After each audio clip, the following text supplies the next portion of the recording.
എന്റെയും നിങ്ങളുടെയും അനുദിന ജീവിതത്തിൽ ഞാനും നിങ്ങളും ഇന്നും നാളെയും വരും നാളുകളിലും പ്രത്യേകിച്ച് ഈ പ്രത്യേക ജീവിതത്തിന്റെ കാലഘട്ടങ്ങളിൽ കടന്നു പോകേണ്ടി വരുന്ന ഒരു ജീവിതത്തിന്റെ യാഥാർത്ഥ്യമാണ്. മനുഷ്യന് ഒന്നും ചെയ്യാനില്ലാത്ത ജീവിതത്തിന്റെ വേളകളില് ദൈവമേ എന്ന് ഹൃദയം പൊട്ടി ചങ്കുപൊട്ടി ദൈവത്തെ വിളിക്കുന്ന ജീവിതത്തിന്റെ അനുഭവങ്ങളില് മക്കളെ, ഈ വചനം നമുക്ക് പ്രതീക്ഷ തരും, ഈ വചനം നമുക്ക് പ്രത്യാശ തരും, ഈ വചനം നമുക്ക് കരുത്ത് തരും, ഈ വചനം നമുക്കൊരു അഭിഷേകമായിട്ട് മാറും. ഈ വചനം അയച്ച് നമ്മൾ പ്രാർത്ഥിക്കുമ്പോ അത് സൗഖ്യത്തിന്റെ അഭിഷേകമായിട്ട് ആർക്ക് വേണ്ടി പ്രാർത്ഥിക്കുന്നുവോ അവരിലേക്ക് ഒരു വെളിപ്പെടുത്തലായിട്ട് മാറും. ശ്രദ്ധിച്ചു കേട്ടോ ഈ വചനം.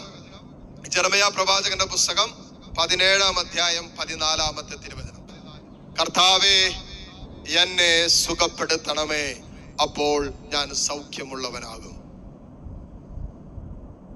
എന്നെ എന്നുള്ളത് മാറ്റിയിട്ട് ആർക്ക് വേണ്ടിയിട്ടാണോ നിങ്ങൾക്ക് സൗഖ്യം കിട്ടേണ്ടത്? കർത്താവേ, എന്റെ പപ്പയെ സുഖപ്പെടുത്തണമേ, പപ്പ സൗഖ്യമുള്ളവനാകും. തമ്പുരാനെ, എന്റെ മമ്മിയെ സുഖപ്പെടുത്തണമേ, ഓ മമ്മി സൗഖ്യമുള്ളവനാകും. ദൈവമേ, എന്റെ കുഞ്ഞിനെ സുഖപ്പെടുത്തണമേ, കുഞ്ഞു സൗഖ്യമുള്ളവനാകും, സൗഖ്യമുള്ളവളാകും. എന്നിട്ട് പറയാണ്,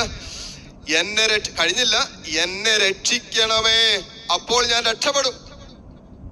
കർത്താവേ, എന്നെ സുഖപ്പെടുത്തണമേ, അപ്പോൾ ഞാൻ സൗഖ്യമുള്ളവനാകും. എന്നെ രക്ഷിക്കണമേ, അപ്പോൾ ഞാൻ രക്ഷപ്പെടും.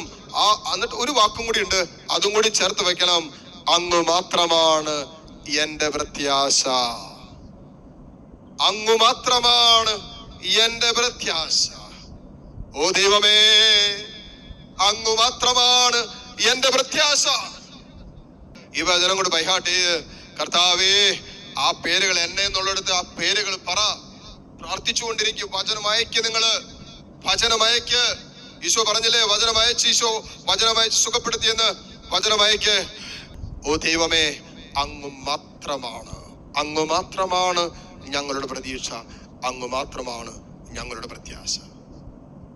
കാര്യം ഞാൻ പറഞ്ഞത്, വചനമയച്ച് ഈ ദിവസങ്ങളിൽ പ്രാർത്ഥിച്ചോ എല്ലാവരും. അതുകൊണ്ട് നമ്മൾ പ്രാർത്ഥിക്കുമ്പോൾ ചെയ്യേണ്ട ഒരു കാര്യം, നമ്മൾ കുറച്ച് വചനം അറിഞ്ഞിരിക്കണം, നമ്മൾ കുറച്ച് വചനം പഠിക്കണം. ഇച്ചിരി സ്ട്രെയിനൊക്കെ ഉണ്ട്, നമ്മൾ ഇച്ചിരി വചനം ബൈഹാർട്ട് ചെയ്യണം. നമ്മുടെ വേണ്ടപ്പെട്ടവർക്ക് വേണ്ടി നമ്മുടെ ഉള്ളിൽ വചനം നിറഞ്ഞിട്ട് ആ വചനം നമ്മൾ അയക്കുമ്പോൾ ആ വചനം സൗഖ്യമായിട്ട് അനേകരിലേക്ക് എത്തും. ഈ നമ്മൾ നമുക്ക് വേണ്ടിയും നമ്മുടെ വേണ്ടപ്പെട്ടവർക്ക് വേണ്ടിയും നമുക്ക് വേറെ ഒന്നും ചെയ്യാനില്ലാത്ത ഒരു സാഹചര്യം വരുമ്പോൾ വചനം അയക്കും. വചനം ആത്മാവും ജീവനുമാണ്. വചനം മാംസം ധരിച്ചതാണ് ഈശോ. ദൈവത്തിന്റെ വചനം അയച്ച് സൗഖ്യത്തിനു വേണ്ടി പ്രാർത്ഥിക്കുക. എന്നിട്ട് പറയാ, ദൈവമേ, നീ മാത്രമാണ് എന്റെ പ്രതീക്ഷ. ദൈവമേ, നീ മാത്രമാണ് എന്റെ പ്രത്യാശ. ഇതെല്ലാം പറഞ്ഞിട്ട് വചനം അയച്ച് പ്രാർത്ഥിച്ചിട്ട് പറ, Jesus, you are only hope. Jesus, ഈശോയെ, നീ മാത്രം എന്റെ ഏക പ്രത്യാശ.